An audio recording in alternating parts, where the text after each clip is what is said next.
Hi everyone, welcome back again to my YouTube channel. My name is Kevin Sayali. Di YouTube channel ini teman-teman akan menemukan informasi menarik seputar cryptocurrency. So if you trading cryptocurrency, make sure kalian subscribe channel ini teman-teman. Welcome back again di update for Bitcoin. Tadi kita sudah berikan update juga seputar untuk Ethereum, di mana pergerakan Ethereum hari ini itu lumayan signifikan. Nah, di quick update untuk Bitcoin kali ini saya benar-benar akan quick update aja karena saya pengen sharing sama teman-teman. Kembali lagi ini adalah opini ya atas apa yang saya lihat terhadap perubahan atau behavior market hari ini. Menurut saya cukup menarik untuk kita bahas. So let's just start to the daily Bitcoin. Alright. Nah, untuk daily time frame Bitcoin, sekali lagi saya pengen remind teman-teman, kita udah bahas di video terakhir di mana sebuah indikasi positif untuk kita ngelihat Bitcoin bisa back to bullish. At least untuk jangka waktu short term itu at least dia harus berhasil close di atas exponential moving average 21.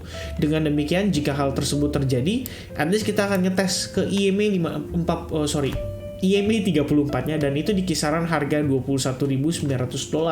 Barulah kemudian next potential target itu ada di kisaran $22.600 berdasarkan area highest di kisaran pergerakan pada time frame daily.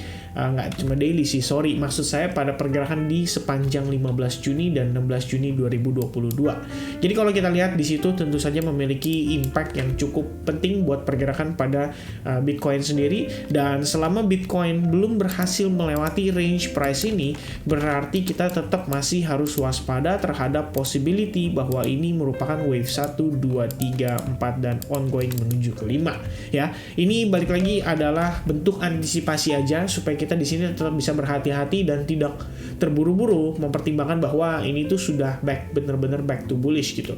Memang beberapa indikasinya kalau kita lihat dari time frame yang lebih kecil itu menunjukkan bahwa kita at least in the short term kita bakal ngelihat Bitcoin stay in the bullish mode, but in the bigger time frame kita tetap harus waspada as always, karena menurut saya ini kita masih under pressure dari sellersnya. Jadi at least kewaspadaan itu tetap harus ada ya. Jadi kita nggak boleh cuma langsung ngelihat kayak gini terus wah oke nih back to bullish dan lain sebagainya. No. Bukan seperti itu. As a trader kita harus selalu bisa mengantisipasi terhadap any possibility yang bisa terjadi di market. Nah, back to daily tetap masih ya. Di sini kita kan sebelumnya sudah mengidentifikasi terhadap possibility of kita bergerak di dalam sebuah ascending channel, which is di time frame hourly pun kita lihat demikian, kita bergerak di dalam ascending channel. Jadi sebetulnya mengacu pada time frame 4 jam, sebelumnya kita udah discuss juga di video terakhir di mana ada a couple movement yang serupa dengan posisi pada pergerakan saat ini, dan itu pernah terjadi pada kisaran di bulan Januari, Februari hingga April bahkan ya. Januari, Februari, Maret, April itu kita bergerak di dalam sebuah ascending channel dan pada akhirnya Bitcoin breakdown. Jadi pergerakan saat ini terlihat seperti minor ascending channel bagi saya, walaupun sebelumnya kita juga pernah terjadi hal serupa tapi dampaknya itu malah lebih positif. Sayangnya kita nggak bisa lihat itu di time frame daily karena saya ingat kejadiannya itu ada pada kisaran bulan September Oktober, before kita ngelihat akhirnya Bitcoin create new all time high di atas kisaran $69.000 lebih kurangnya. Nah, jadi untuk saat ini tetap ya, kalau saya pribadi sih tetap harus waspada terhadap possibility itu. Jadi walaupun mungkin saya di sini akan mencoba untuk mencari opportunity melakukan long kembali terhadap beberapa opportunity di altcoin. Kita hari ini ngelihat ada Koti, terus ada OGN juga, dan ada Avax atau Avalanche serta Matic, dan salah satunya ya Bitcoin dan juga Ethereum ya. Jadi kita ngelihat di sini ada opportunity tersebut dan kita coba hendak memanfaatkan apakah di sini bisa menjadi at least kita bisa ngedapetin satu kali swing lagi ke atas before kita benar-benar back to short mode ya. Nah, melihat dari pergerakan saat ini bisa dikonsider seperti ini guys, which is ini A, B, C, D, and then possibility. Makanya kenapa saya katakan ada kemungkinan satu kali wave lagi, maybe ini bisa menuju ke E wave-nya kita, baru sekaligus finishing proses koreksi yang terjadi ya. Dan sekali lagi pada pergerakan di wave 4 itu memang saya sudah bilang ya dalam video terakhir juga, saya katakan bahwa wave 4 itu paling nyebelin ya.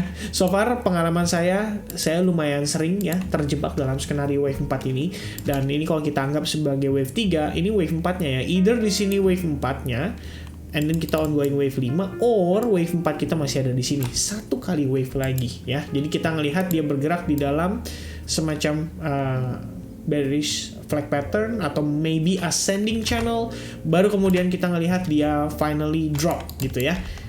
Ya, ini saya bukan mengharapkan dan bukan mendoakan untuk drop. Cuman memang at least yang kita lihat saat ini begitu. Kecuali somehow Bitcoin dapat booster dan dia berhasil break dari exponential moving average 34, 55, 21 serta ascending channel dan juga area order blocknya ya di kisaran range price ini. Jadi kalau misalnya kita ngelihat dia successfully lakukan itu, oke, kita tahu berarti market in the mid to long term ini possibility-nya jadi lebih ke arah long. Dan saya nggak ada masalah kalau misalkan saya harus ngeplot strategi atau setup setelah dia breakout, karena artinya at least saya mendapatkan konfirmasi dulu bahwa oke, saya tahu market saat ini mungkin sudah on prepare untuk dia ongoing to the top, dan kita ngelihat di sini juga merupakan sebuah sideways atau range yang bisa berarti merupakan progress akumulasi based on teori yang kita sudah pelajari sama-sama. Nah, dan ya kira-kira seperti itu. Jadi kita perlu lihat dulu bagaimana perkembangannya. Closing daily hari ini menurut saya sangat penting. Tadi kita sempat bergerak impulsif dan sekarang kita kembali koreksi. Apakah dari sini kita akan lihat dia bisa rebound lagi? Nah, kita akan coba cek dari time frame hourly-nya. So, berdasarkan time frame hourly-nya, saya akan hilangkan beberapa part dulu. Salah satunya adalah exponential moving average. Kita sudah bahas bahwa di video terakhir kita lihat ya, ini berkali-kali moving average-nya menunjukkan kita terjadi bull cross, terjadi bear cross, dan terakhir terjadi bull cross kembali. Kita sudah katakan bahwa ini bisa ngelit posisi pergerakan ini lebih ke arah sideways, dan kalau misalkan sideways sendiri ya bisa jadi ya either itu maybe kita bisa ngebentuk semacam symmetrical triangle. So basically even kita ngelihat dia rebound cukup signifikan, tapi di time frame 4 jam pun kita belum melihat dia bahkan mampu closing di atas Fibo 61,8% based on price action sebelumnya. Jadi ini tetap matters buat saya dan tetap saya perhatikan bagaimana progresnya. At least kalau misalkan kita lihat dari time frame 1 jam, kita bisa ngeplot beberapa area support yang bisa mensupport Bitcoin untuk stay bullish, dan salah satu yang saya perhatikan juga adalah dari segi volumenya. Volumenya jelas meningkat, artinya there is activity di kisaran pergerakan terakhir ya, tepatnya sekitar jam 11 tadi malam, dan kita coba cek bagaimana kira-kira progresnya based on time frame hourly.